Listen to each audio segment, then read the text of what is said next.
bonsoir na avec le bien nyonso bazolanda biso na tango oyo. Pourquoi elamu na bino baeban soboza branché association sportive avec club ezabongo na mawa ya koyebisa bino ete papa kindoki oyo azalaki bongo ancien président ya association sportive avec club azali susute akufaki mokolo ya jeudi corps ezabongo na morgue ya clinique Ngaliema pe programme ya matanga ezaboye vendredi mokolo ya vendredi déjà corps ekobima ekoleka na inera bipai wapi azalaki cadre après ekoleka na siège ya pe perde na simawana ekokende bongo na mbinza na siège na fait na résidence nae kuna na ma campagne après ekokende na météo na résidence nae mususu na simawana ekokende lisusu na résidence mususu ezami bongo na Selembao na mafuta nde na simawana ekozala bongo exposé na stade de martyr wana mokolo ya vendredi mokolo ya samedi corps ekolongwa Kinshasa pona kokende bongo na Kisantu bipai wapi bai oya ya Kisantu bakolela ye pe na mokolo ya dimanche corps ekolongwa Kisantu sene tikozonga mwa mukina Kinshasa quelques kilomètres ya wana nde bisika wapi bakokende bongo kokunda papa kindoki na concession na ye oyo ezwami bongo na Luango wana nde programme ya matanga ya papa kindoki na cadre wana na tina wana nde 100% avec club équipe mobimba ya 100% avec club eza ko présenter ba sincère condoléances na famille kindoki mobimba na banzi wana ezalaki programme ya matanga ba avec le benyonso boza vraiment censé ya kozala bongo mokolo ya vendredi na stade de martyr pona ko kabola mawana famille kindoki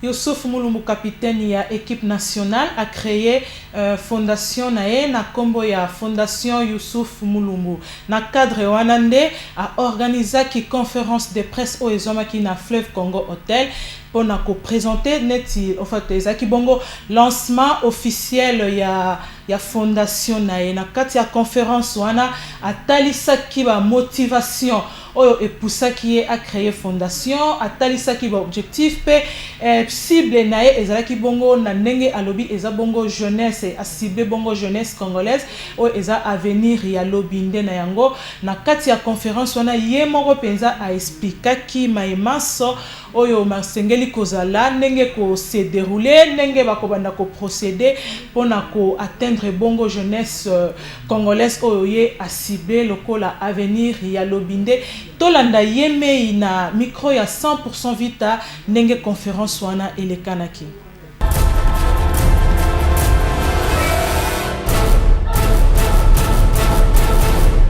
Un projet de cette ampleur, c'est toujours de commencer par la capitale. Je pense que c'est là où je vis, quand je suis au Congo, c'est là où mes parents sont. Après, il ne faut pas oublier les origines. Je pense que je suis Mouyaka, je viens de Bandundu. Je pense qu'il y aura beaucoup d'actions qui seront faites de ce côté. Et après, il y a de la place pour tout le monde. Avec mon club West Bromwich qui m'aide beaucoup, avec des joueurs comme Alexandre, on va pouvoir développer plusieurs choses. Et on va voir comment ça va évoluer, mais je ne suis pas inquiet là-dessus. Tout le monde aura son temps, tout le monde aura sa part. Et voilà, on va poser notre pierre à l'édifice et on va aider le plus de personnes possible. Il y aura des joueurs comme Alexander Song, Jordan Ayou, André Ayou, Raïm Ayou, leur troisième frère. On attend aussi Jean de Makoun, Nicolas Nkoulou et la Diouf aussi qui arrive aujourd'hui. J'ai essayé d'être réaliste sur mon équipe. J'ai pas voulu vendre du rêve, j'ai pas voulu vous dire qu'il y aura Drogba ou il y aura Eto'o alors que c'était faux. J'ai appelé des amis avec qui je peux rentrer en contact et puis j'ai essayé de faire une sélection du mieux que je peux, mais j'ai pas oublié des joueurs comme Trésor Poutou, comme Cédric Mumbumbu, comme Merci Mokani qui représente aujourd'hui le football congolais. On veut aider les Congolais, donc il va falloir qu'on soit tous ensemble et c'est pour ça que j'espère qu'aussi Trésor Loyal sera là et on va fêter tout ça ensemble demain. Tobana déjà na commune à Bumbu, Tokena déjà dans l'hôpital, il y a. Ouais, il y a Bumbu. Tokena déjà dans l'hôpital, Bumbu. Poto, fouta ma facture, moi, il y a ma maman, Tazalaki, maternité. Tu as déjà ma première action. Après, l'action est au Salama dans l'école. Nerval, ma frais scolaire, ma livre, ma stylo. Ça est là mais pour la banque, il faut changer de la banque. Donc, il faut procéder comme un bon mot. Mais il y a des atteinte. Il y a une organisation, ma proche, tout bazo ça la l'union Soko fondation de bien dans un abattu belé 8 euros dans ma camango de près mais na euro toujours le bas même président na West Brom Maebi comme la fondation Oyo donc à table maillot to là ta lobby outil et pas ya fédération il y a Angleterre donc bon on a que ils ont makamwete ya G ils ont vraiment comme de monnaie donc nous a très confiant. J'ai vu la misère, j'ai vu beaucoup de pauvreté. Après j'ai la chance d'avoir des parents qui sont restés les mêmes malgré le fait que leur fils joue aujourd'hui en Angleterre. J'ai eu une très bonne éducation. Et voilà, c'était l'amour du prochain, aider ses frères. Je suis issu d'une famille nombreuse. Donc par rapport à ça, c'est resté la même chose. Et si je peux aider mon frère congolais, ben, je n'hésiterai pas. Vous savez, c'est quelque chose qui me tient à cœur parce que quand mon frère m'a donné un coup de fil et il m'a dit que j'ai quelque chose à faire, je n'ai pas hésité 2 secondes. Parce que quand je joue souvent, je dis arrête de courir. Il me menace, il aime courir. Donc j'ai dit non, je ne vais pas hésiter et j'ai sauté tout de suite. Parce que c'est bien pour le pays, c'est une bonne cause. Vous savez, nous aujourd'hui on a l'opportunité de pouvoir gagner notre vie. On a des familles, on a des enfants. Et quand on rentre au pays, souvent on voit des difficultés. Et ça nous fait de la peine, ça nous fait du mal. Et maintenant, Dieu merci, on peut pouvoir donner un coup de main parce que le pays nous a tant donné. Et nous aussi on veut donner quelque chose. Donc c'est pour ça que je soutiens mon frère de continuer dans cette voie. S'il aura besoin de moi à tout moment, je reprendrai présent parce que je dis c'est pour une bonne cause. Et grâce à vous aussi, on peut réaliser des choses bien. Donc on vous demande tous de mettre la main dans la pâte, qu'on fasse une personne pour pouvoir faire quelque chose de bien. Je compte sur vous. Depuis 8 ans, je vois déjà pas penser sur le coup, c'est la chose plaisir à mine pour encourager que sur un jour, il y a des écoutes à faire dans le donc il a lancé un rack à l'autre public où il y a vous m'épeler. Tant que vous avez une initiative, donc à un souci en boca. Donc l'autre où il y a vous m'épeler, et ça vous m'avez dit, ça plaisir, où il y a vous m'avez bien, parce que vous avez la TV, au moment où vous avez bisous, vous savez sur le terrain, donc ils ont plaisir à mine vraiment. Donc nous sommes déjà pour donc il faut encourager, ils ont des mots à bien vraiment. Le prix du billet de 2000 francs, je crois que c'est 2 $, c'est ça? Voilà. Ensuite, il y a le pourtour à 10 000. À 10 000, c'est ça? Non, le pourtour à 2 000. La tribune d'honneur à 10 000. Et puis le latéral à 5 000. Ensuite, sur la création de la fondation, le journaliste m'a demandé si on n'allait pas faire comme nos prédécesseurs sur la création de leur fondation, de faire quelque chose, de commencer, de faire du bruit autour et puis après derrière rien de concret. Youssouf l'a dit tout à l'heure, il n'a pas envie de faire une fondation pour faire une fondation. Il n'a pas besoin de faire une fondation pour avoir une notoriété. Il profite de sa notoriété pour faire la fondation. Ça c'est déjà d'une. Et de deux, il l'a fait parce qu'il a envie de faire quelque chose de bien. On n'attend rien après personne. Ceux qui vont s'associer sont les bienvenus. Pour faire ce qu'on a fait, on a eu de fonds de personnes. Il l'a fait de lui-même. Il a tout supporté. Donc on va continuer. Je pense qu'on avait besoin aussi de montrer des gens qui étaient dubitatifs, qui étaient dans l'esprit de la question, de se dire ah, on ne va pas y aller, ils vont commencer et après plus rien. Donc je pense qu'aujourd'hui tout le monde est dans l'attentisme à se dire on va d'abord voir ce qu'ils vont faire de eux-mêmes et ensuite peut-être qu'on participera. Donc on est plutôt rentré dans cette deuxième formule de se dire on va faire d'abord de nous-mêmes et puis après si les autres veulent rentrer et prendre le navire avec nous, on suivra. Mais s'ils ne suivent pas, on continuera, puisque Youssouf est un homme de parole, il l'a dit, il va le faire. C'est comme pour sa carrière, à un moment donné, on avait soit la France, soit le Congo. Il a dit, je vais jouer pour le Congo. Et basta. Voilà. Mais déjà, on se suffit à nous-mêmes, on arrive à vivre aujourd'hui, on arrive à faire venir des joueurs de renom. Donc voilà, c'est pour ça que je dis, on veut vraiment rester simple. Et encore une fois, venez nombreux demain, que vous soyez supporters de Vita ou d'Imana ou de Dragon, Loupopo, venez nombreux, vous ferez des stars, un bon match. Et comme d'hab, on va gagner parce que j'aime la victoire.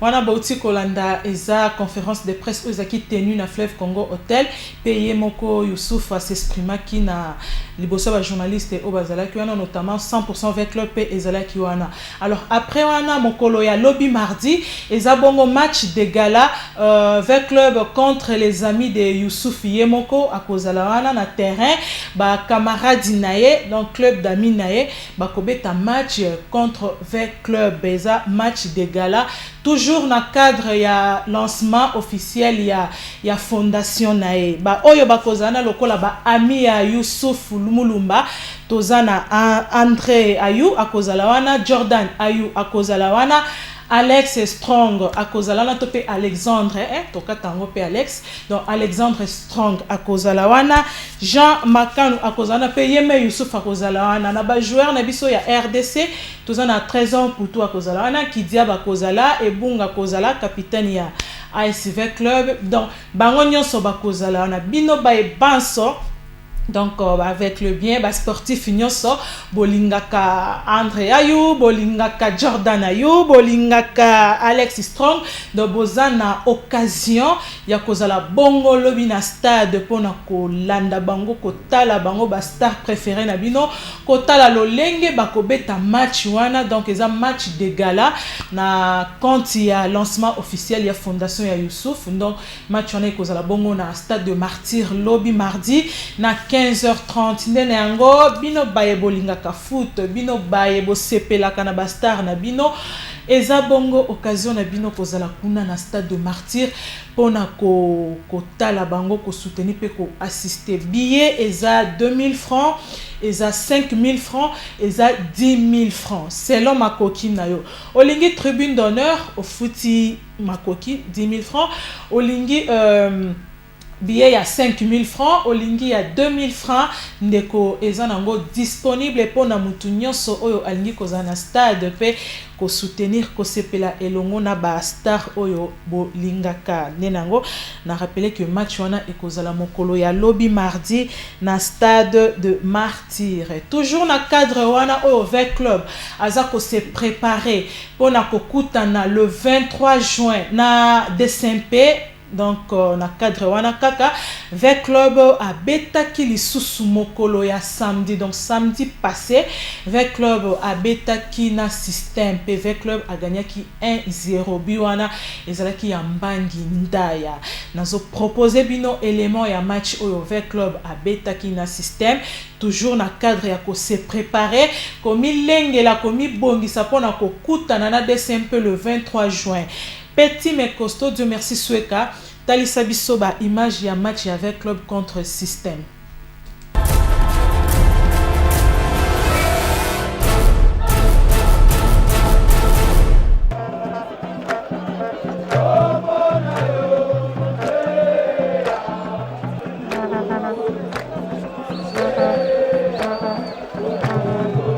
contre les amis de Moussou. Et donc,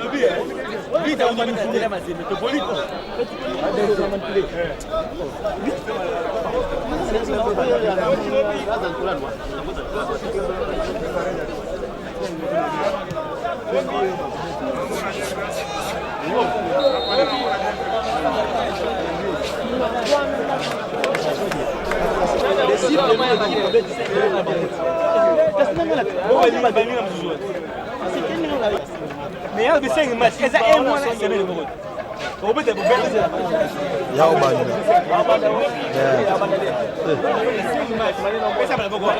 c'est dit comme moi là ça.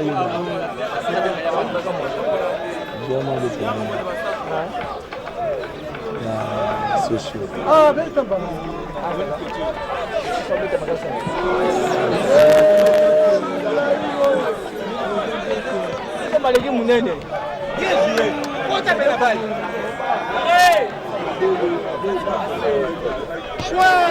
Viens.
Allez, quel est le message? Allez,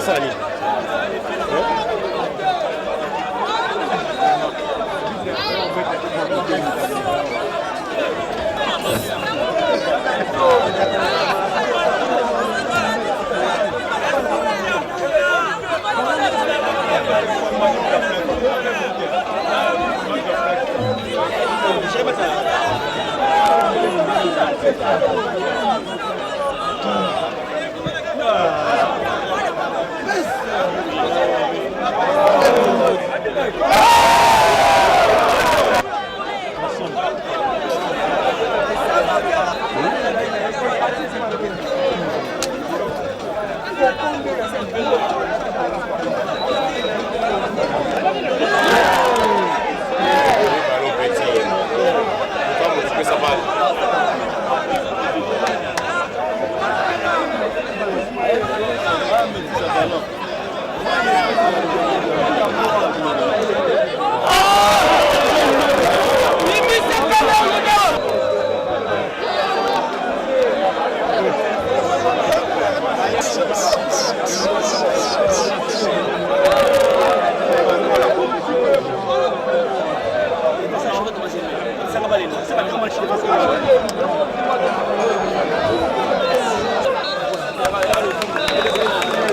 Vandi mingi avant match à des rings, donc tu es obligé de bêta. Il y a un moni net il est là, rythme eza mingi te po to umeli mingi ça va match. To bêta makiso, mais avant to bêta makiso Alexis à peu près 10 jours, donc c'est normal que rythme quitte. Et puis semaine auto les cas tout ça va entraînement makasi. C'est très important pour la préparation. Le match est très important pour l'imperfection. Ils ont bien pour te corriger justement. Les but du jeu, ils ont match au bout. Ils ont soutenir, ils ont continué toujours.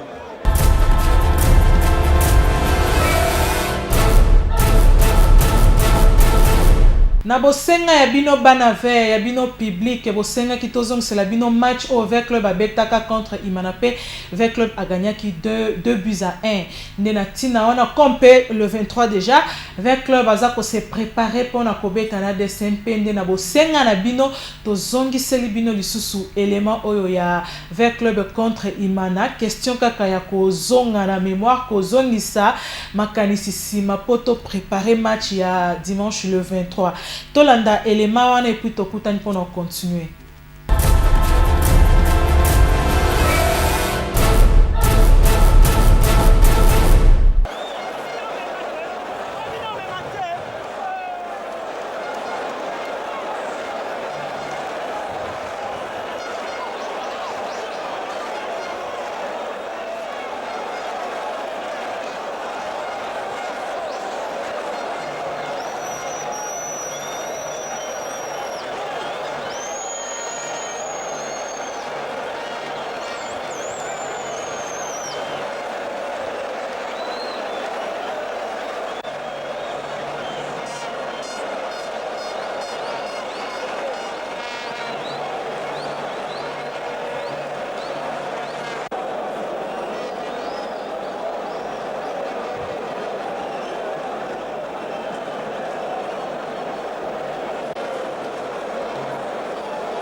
Section Banaveya eza bongo section o eza kokoba na kosala mosala donc eza vraiment section o eza active na tina wana nde ba sala ki réunion mokolo ya samedi tolanda résumé contenu ya réunion wana na bilili ya Dieu merci Sweka bango moko ba s'exprima ki na micro ya 100% vers club tolandi.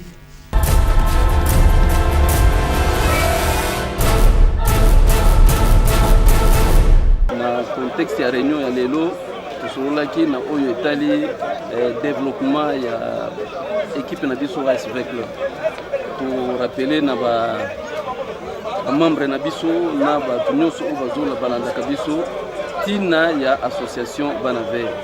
On a rappel association Banaveya ezali ONG oyo ezo soutenir Club en tout et pour tout na tango ya pasi tout comme na tango ya bisengo yango wana de temps en temps tosanganaka pour que tout ça la mise au point par rapport à développement et association na biso na yango na bomoni biso presque tous les comités awa pour na kuya pour pesa moi compte rendu auprès ya bino ba pandisanga tozana eliki ete ba oyo nyoso bazolanda biso na ngunga eye bayeba que il existe au sein de l'ASV Club une association, une ONG oyo ezali autonome mais elingi kolobate que yango ezo évoluer indépendamment na ba structure ya avec club te biso nyonso lolenge bozomona biso awa tozali ba membre na kati ya comité général de supporters mais on a raison ya organisation eza plus performante to salaki association oyo pour que biso pe to apporter un plus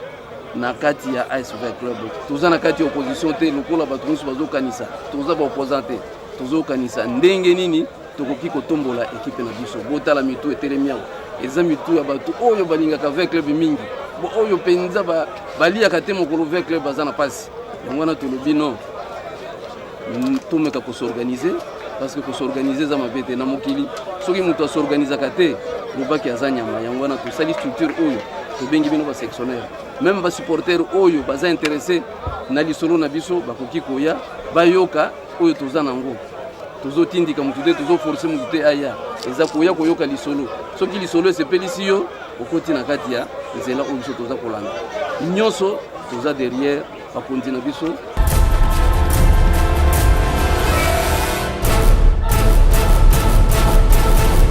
Papa Kindoki Jean, ancien président ya ASV Club, azongisaki molimo na ye mokolo ya jeudi nde na tina wana tolandana no parcours na ye.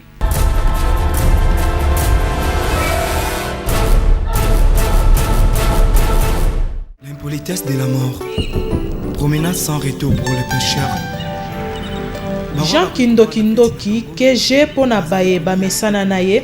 Ancien président ya ASV Club na 1984 kino 1987 PDGA ya Inera azali susute liwana ye ekamwisi batu na lolenge mokolo ya jeudi akendaki na bureau na ye lokola momesano akambaki kutu séance ya travail elongo na délégation camerounaise oyo eyaki na 11h alongwe bureau na ye pona kokende kokutana na ministre ya SU na kati ya mutuka a sentir malaise bakendaki lisusu epa ya ministre te na mbala moko bamemie kino na hôpital pe docteur amonaki que monsieur Kindoki asilaki déjà koa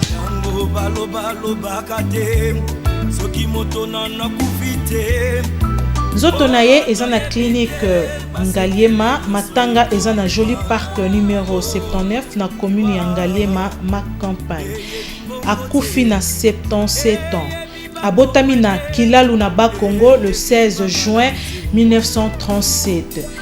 Papa Kindoki azalaki grand sportif, véritable encadreur de la jeunesse sportive. Azalaki au cadre na société Zaire Fina, bipai wapi atikaki ba souvenir ebele ndakisa kobomba mbongo ya Fina na tango mobulu ya le 4 janvier 1959 et kotaki. Mindele bakendaki bazongaki bakutaki mbongo pe e kamwisaki bango kotala honnêteté ya papa Kindoki azalaki papa responsable, consciencieux, travailleur et surtout sociable. C'est ainsi qu'il y a 15 ans, à Salaki Fondation, na kombo ya Fondation Kindokindoki pour le développement na Mukuse FKD. Devise Neango, un toit pour toi.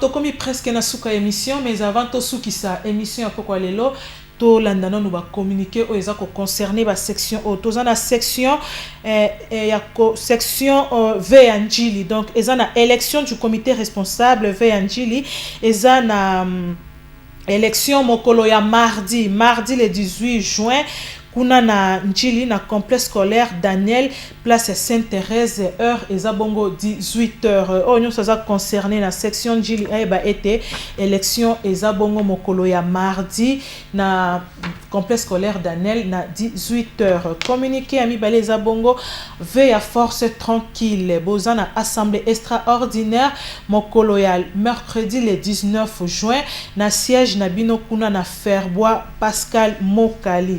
Communiqué a signé président Socrate na banzi baiboza concerné la section ana bolandi communiqué pe mon côté à Zanga pona kosuki sa émission nazo rappeler programme ya matanga ya papa Kindokindoki na lobi mokolo ya vendredi eza levé du corps, donc ba kolongola corps na morgue ya clinique Ngaliema et ko kende ko tambola na ba résidence na e ko banda premièrement bisika banda ki ko sala na Inera et ko leka na siège ya PPRD et puis et ko leka na Mbinza kuna na Joli Parc na ma campagne, après ekei na Météo Triangle na simawana et ko kende kuna na Selemba na mafuta toujours na résidence na ye Nena simawana ekozala exposé na stade de martyr.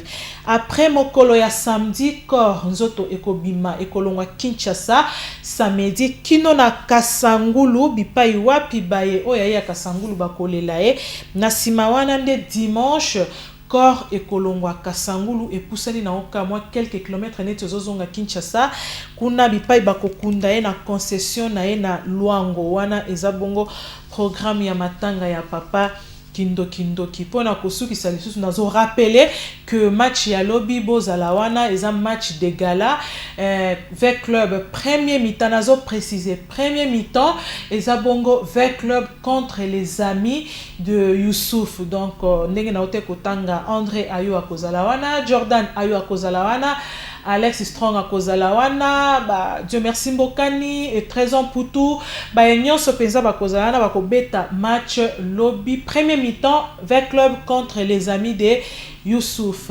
Deuxième mi-temps et Kozala, les amis de Youssouf contre DSMP. Donc bino ba bolinga ka foot, bolinga ka bale, en plus ya kolinga bale, bolinga ka ba star na bino.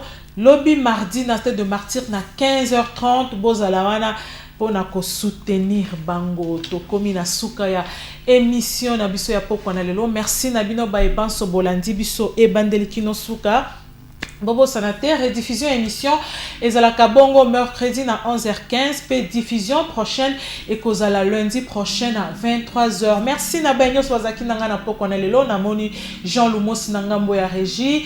Dieu merci sweka na sima ya caméra pona bilili et kuna na montage ezaki bongo Kei Kasika. Merci na bino banso tokutani mokolo ya lundi prochain na 23h pe rediffusion mercredi na 11h15.